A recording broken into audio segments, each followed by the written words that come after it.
thing that I think is important here, Michael, and that is I got no problem with commemorating events.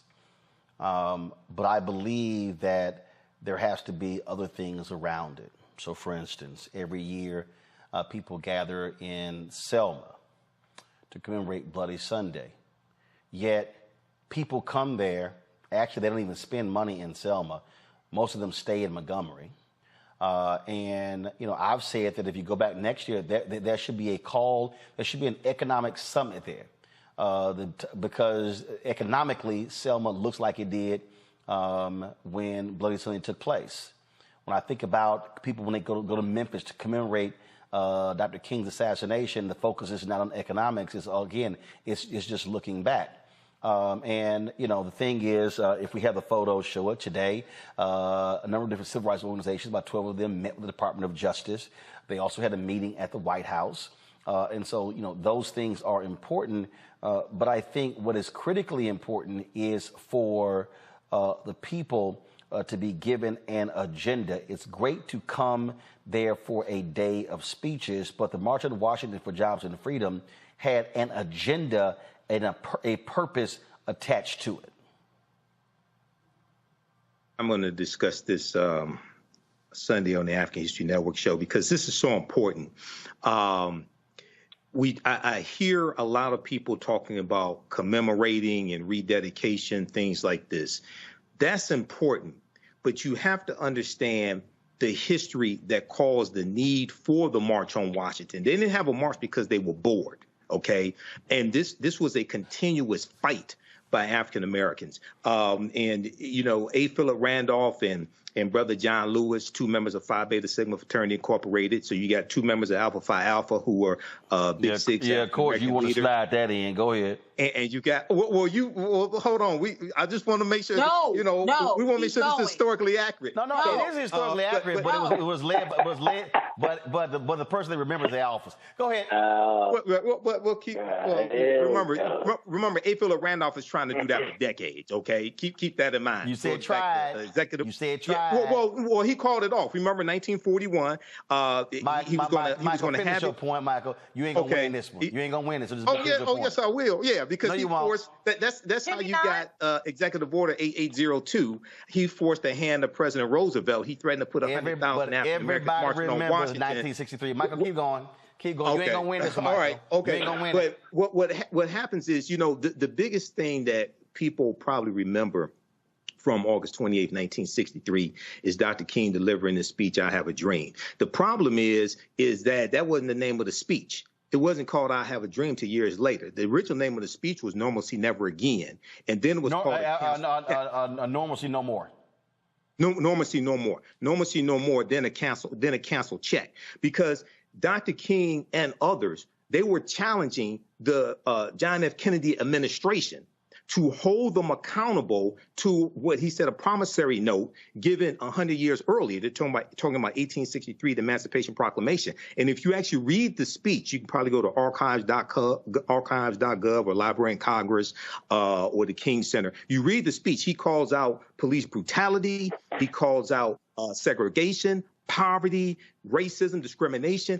It's not until Mahalia Jackson screams out, "Tell them about the dream, Martin," that he shifts to start talking about the beloved community and the dream. The speech was about dismantling white supremacy and racism.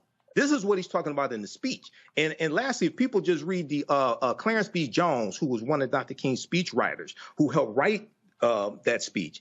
He wrote an article, op-ed for the Washington Post. It's called "On Martin Luther King Day, Remembering the First Draft of I Have a Dream." And he talks about how in the drafts of the speech, the phrase "I have a dream" didn't exist. And even Y.T. Walker, who was one of Dr. King's lieutenants, one of his aides, he told Dr. King, "Don't talk about that tired dream stuff in this speech." So we have to get the history correct here. They keep trying to distract us with the dream. They do the same thing with the mountaintop speech. They focus on the last 2 minutes. The speech was about 43 minutes. But first of all, again, my focus here, Kelly, is not the speech. The focus has to be on what was the agenda.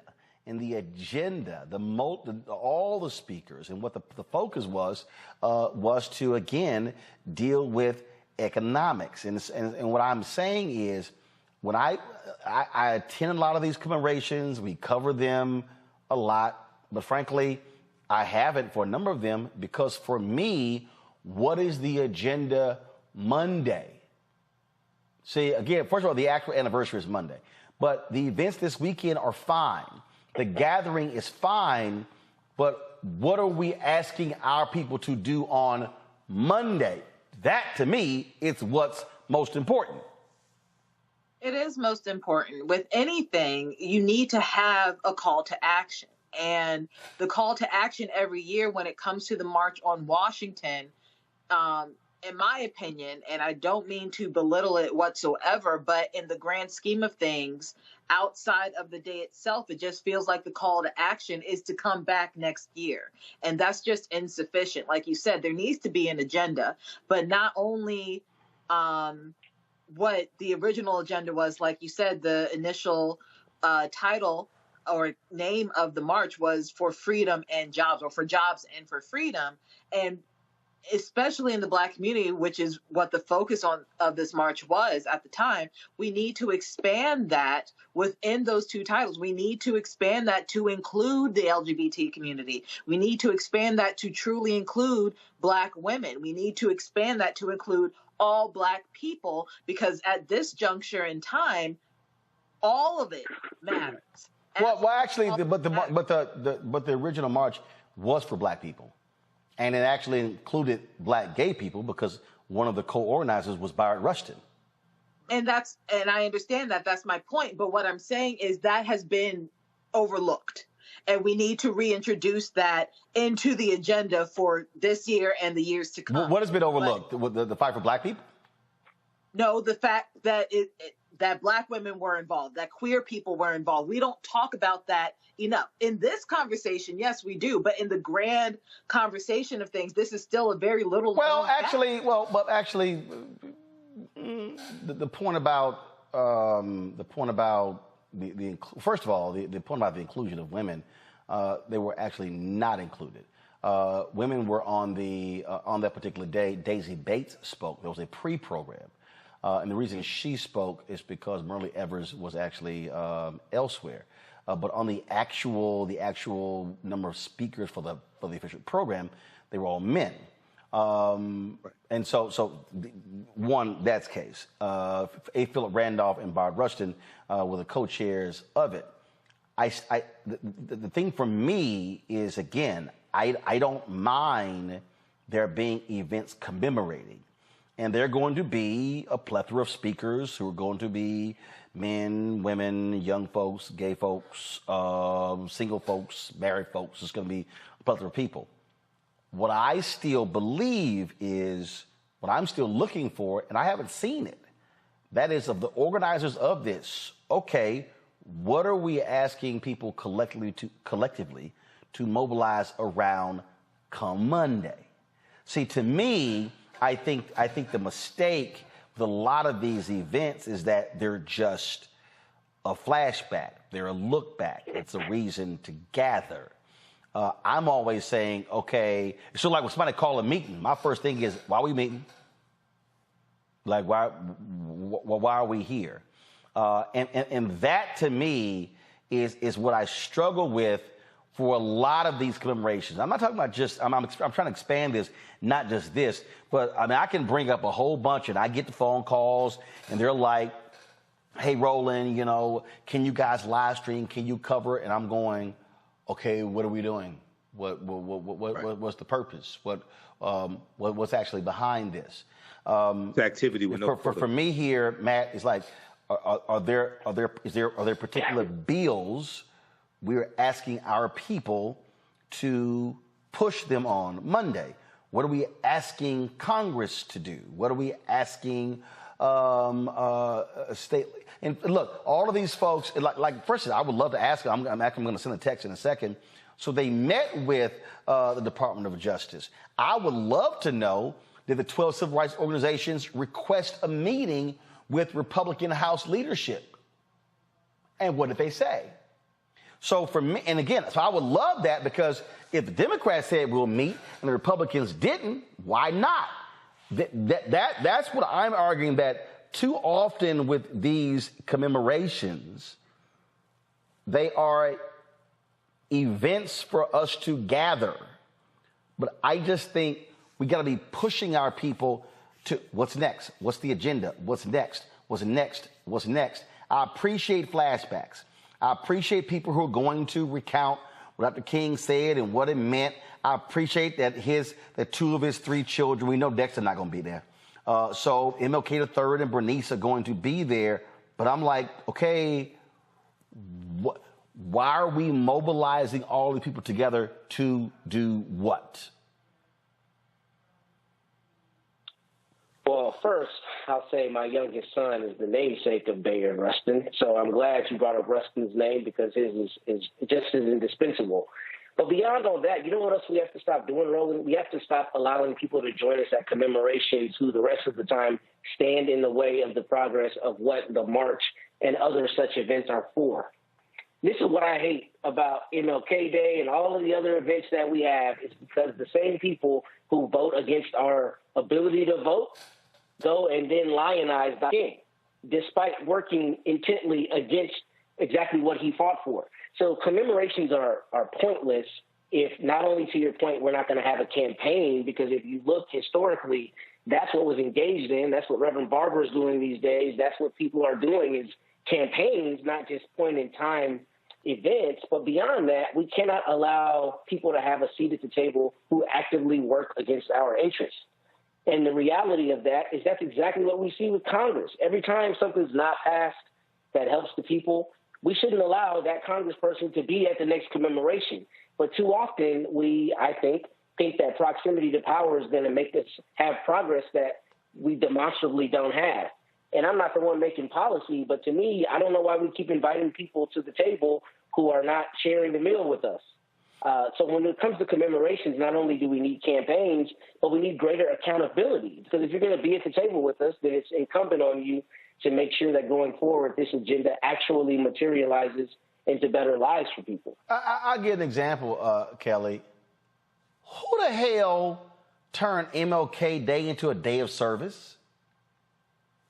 MLK Day should be a day of protest.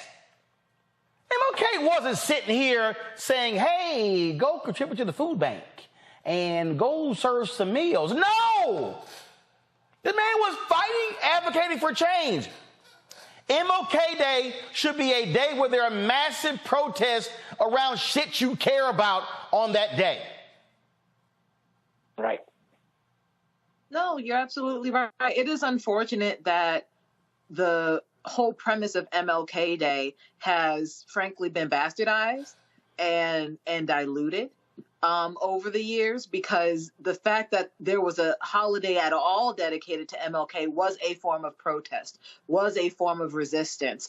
And because it needed to be palatable in order to be accepted, we have diluted the gravamen of what this holiday means and what even March on Washington means.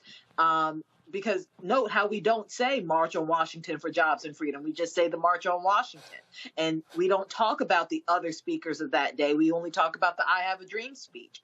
All of this is designed to make these events, these momentous, incredible events, more palatable for those who do not, frankly, care about the Black struggle, but want to align themselves with the good so that they are not ostracized themselves. And that is unfortunate. And look, I just, again, for me here, Michael,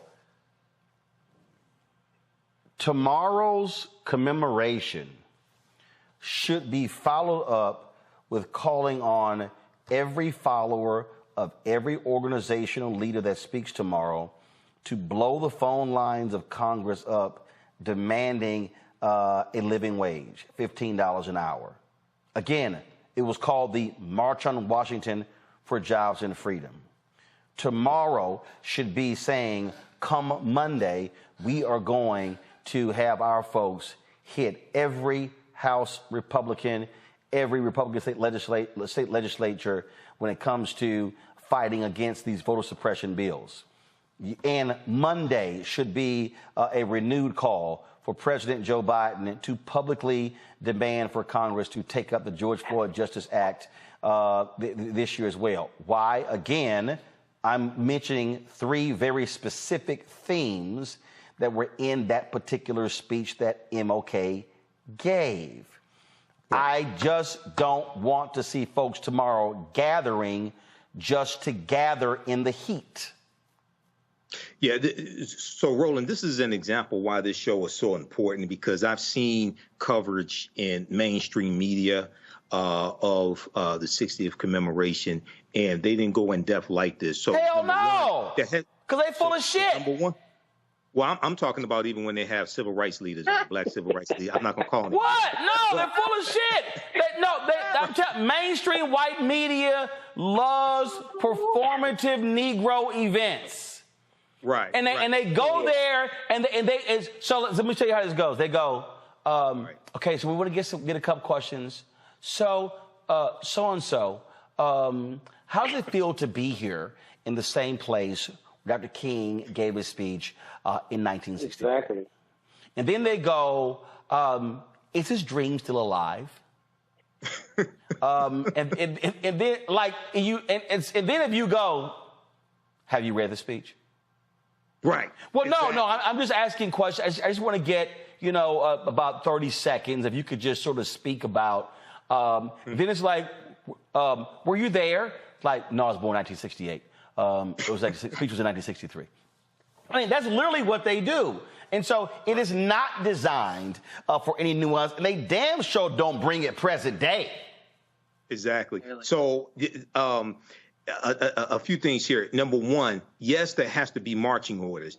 The conditions have to be connected to the policy and the bills and what you're demanding of the people. Yes, an agenda has to be presented that is tied to also what they were demanding in 1963 as well. Okay, but something that's extremely important is the history surrounding 1963 and why they had to have that march, okay, has to be dealt with as well. And the real history of Dr. King, has to be taught on Dr. King Day and when we have these commemorations. So part of Dr. King Day should be protests for policies that you want. But the other part of Dr. King Day should be studying Dr. King, because I'm telling you, most Americans, regardless of race, don't understand how revolutionary Dr. King was, haven't read any of his 5 books. And Roland, you did an excellent job when you had Professor Charles E. Cobb Jr. on your show, News One Now with Roland Martin, where he talked about his book, This Nonviolent Stuff to Get You Killed, How Guns Made the Civil Rights Movement Possible. Because Dr. King owned guns until Bayard Rustin convinced him to get rid of his guns, okay? So when we start understanding the armed resistance that was involved in the modern day civil rights movement, as you talked about, and then you interviewed Professor Charles E. Cobb Jr. for 2 hours on your nationally syndicated radio show as well, after you had him on your show, on your TV show. When we start digging into this history, we understand how much we have been lied to about these people and about this movement, and then we'll start seeing some real results coming from it. Final comment, Michael. Excuse me, Matt. I just think that we can't keep inviting people who are working against our interests to come to these commemorations so they can get an attaboy from the media and people who watch it. All right, folks, that is it for us. So let me just say this here. I will not be at the event tomorrow. I'm actually going to pop. I'm not going to happen. And again, to the folks who are going to be there, not a problem. Enjoy the event. I'm sure it'll be on C-SPAN. I'm sure people will be covering it. And it's just to understand one of the reasons why, because for me, what I often say, and I say this all the time, the biggest thing for me is I want to know, what are we doing Monday? A lot of times when people invite me to cover these events, I'll tell them, hey, I'm skipping that event, but invite me to the 6-month follow-up meeting. And that to me is what's most important. What is going to be the follow-up meeting? And so I already planned, this week, Dave Chappelle has been he's been in New York City. He's had 4 shows at Madison Square Garden, Tuesday, Wednesday. His birthday was Thursday. He has a show tonight. And he has another show tomorrow. So I'll be at the Chappelle show tomorrow night. If you like this type of information, be sure to visit our website, theafricanhistorynetwork.com, theafricanhistorynetwork.com. You can register for the online history classes I teach on Saturdays and Sundays.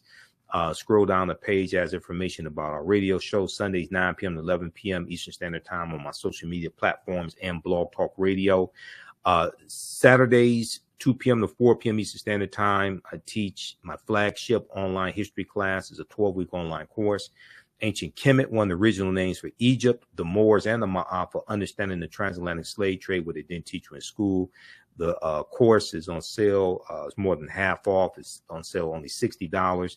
We do the sessions live. All the sessions are archived and recorded. You can go back and watch it anytime. I do a PowerPoint presentation with book references. There's 15 books every reference, 80 to 100 articles. We have video clips.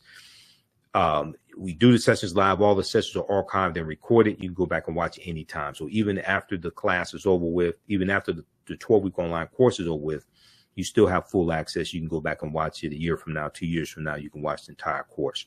The content is PG-13. You can use this with your family, use this with your children. We have some video clips here to give previews of the class also that you can watch and then register for the course. And then on Sundays, 2 p.m. Eastern Standard Time, I teach Black resistance movements from the Haitian Revolution, U.S. Civil War, Civil Rights Movement, Black Power Movement, 1800 to 1968. We go through a look at history chronologically from 1800 to 1968, 1970. And we highlight Black resistance movements, and we see what leads to the Civil War taking place. We studied the Civil War, Reconstruction, 1865, 1877. Great Migration, World War I, World War II, Civil Rights Movement, Black Power Movement, and the Jim Crow era.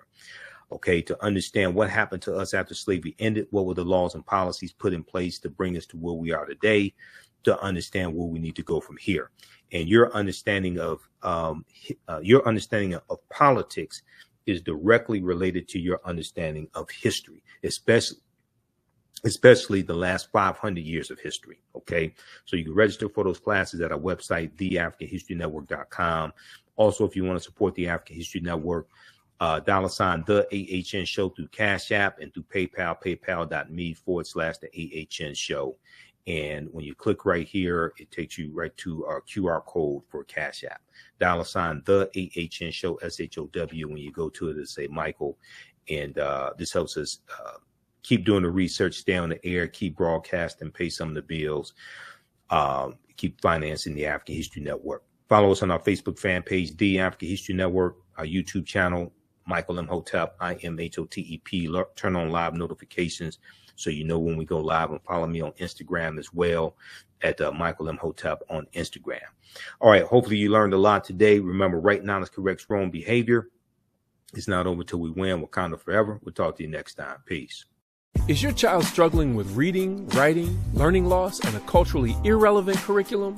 Do you want your child to be outstanding at reading and writing and also take pride in their culture? Then you want Reading Revolution Online. Reading Revolution Online is a web-based reading support program.